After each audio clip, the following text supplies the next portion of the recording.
Okay, everyone, let's do St. Valentine's Day. We're in this again, the English year, which is superb. So, right, St. Valentine's Day, 14th of February, everybody says is connected to Lupercalia, which comes from Roman times. However, this connection was not made until the 1700s. One is on the 15th of February, the other one is on the 14th of February, which is why people have connected them. But there is no actual evidence for over 1,000 years and more that they are connected in any way, shape or form.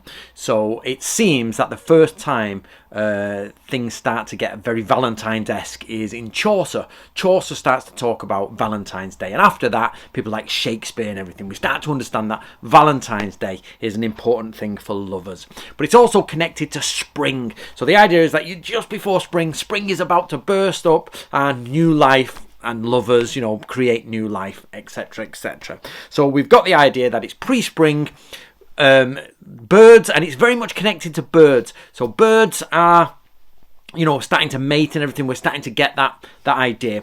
Also, we don't know which saint it's connected to. Unbelievably, there are many saints, Valentines, and we're not sure which one it is, and none of them really scream out love. So it's just Saint Valentine as a general rule.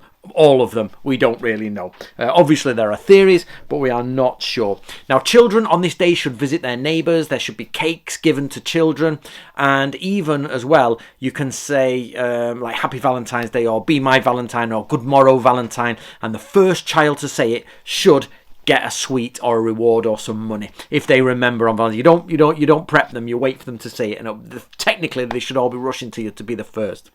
You can play love divination games such as turning your nightie inside out, your pajamas inside out, your nightshirt, whatever you're wearing, and try to dream of your future wife or lover. But you can also play, there's many versions of that.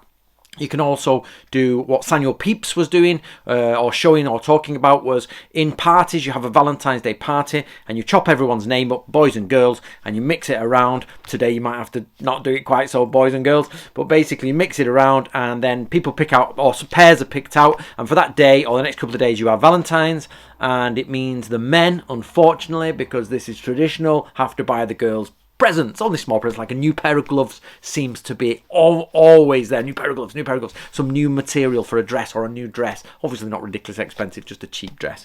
But the idea is that the wife knows about this, the husbands all know about this. It's a bit of fun, but apparently it's Valentine's Day is the time for a bit of extramarital affairs.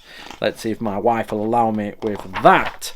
Right, so overall, of course, cards and everything. We've been sending cards to each other for hundreds and hundreds of years, or letters, or exchanging letters and messages on Valentine's Day. Probably all the way back to Chaucer, but cards became popular, obviously, in the early 19th century. They nearly died out in the late 1900s. And then they were revived in World War II, probably because everybody's away and it's Valentine's Day, so you're sending Valentine's Day gifts back. Most likely, that's a guess. But the idea of the cards is now stronger than ever, and that's actually an ancient thing to send messages. But it is nearly died out in the 20th century, and we've brought it back, which is excellent. Right, The English Year by Steve Rood. And I hope you enjoyed that, guys. Looking forward to any comments you have below.